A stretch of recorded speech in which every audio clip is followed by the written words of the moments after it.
Талдықорған қалалық полиция басқармасында жалпы 14 полиция қызметкері жұмыс атқарамыз.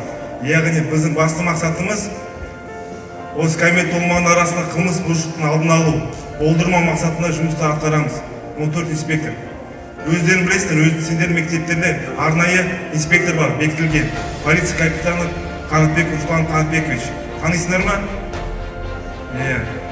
Ол біздің бірінші мақсатымыз кәмелетке толмаған арасындағы құқық бұзушылықтың алдын алу, болдырмау.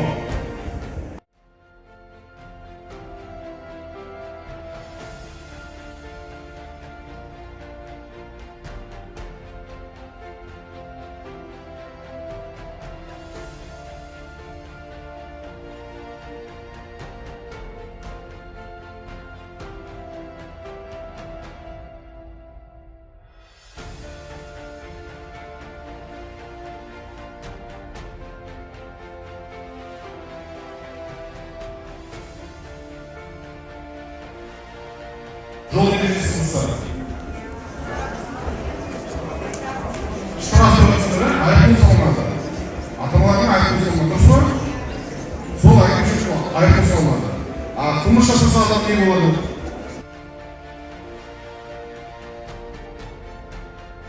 Әкімшілік және қылмыстық бұзушылық дегеніміз екеуінде де қарастырылған айыппұл да салынған немесе қамауға да алынады. Бұлардың айырмашылығы неде? Әкімшілік айыппұлда білесіздер. Аз уақытпен қамалады, айыппұл салынады, аз мөлшерде. Дұрыс па? Қылмыста ұзақ мерзімге сотталады, қамауға алынады. Дұрыс па?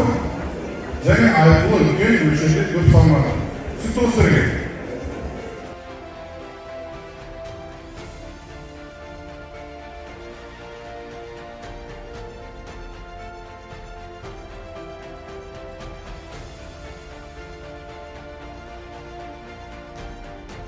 У вас есть план, согласно которому, да, вот, может, дети сейчас отдохнут 3 месяца, да, может, подзабыли, что такое уголовное правонарушение, административное правонарушение, вот, пришли вам напомнить об этом.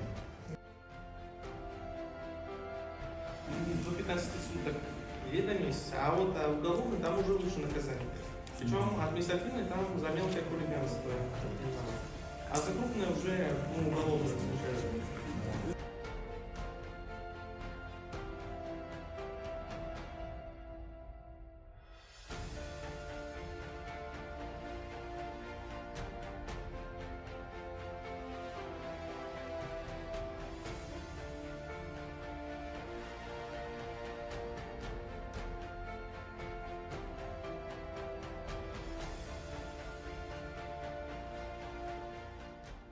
Сейчас у нас актуальная тема у ребят — это мототранспорт, да? Мопеды, скутера.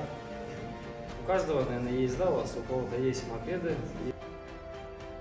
49 кубическим сантиметров, 49 кубов, мы как говорим.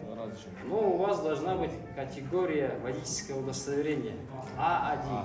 А1 у вас должно быть. Вы едете спецом, сдаете соответствующий экзамен, получаете категорию А1.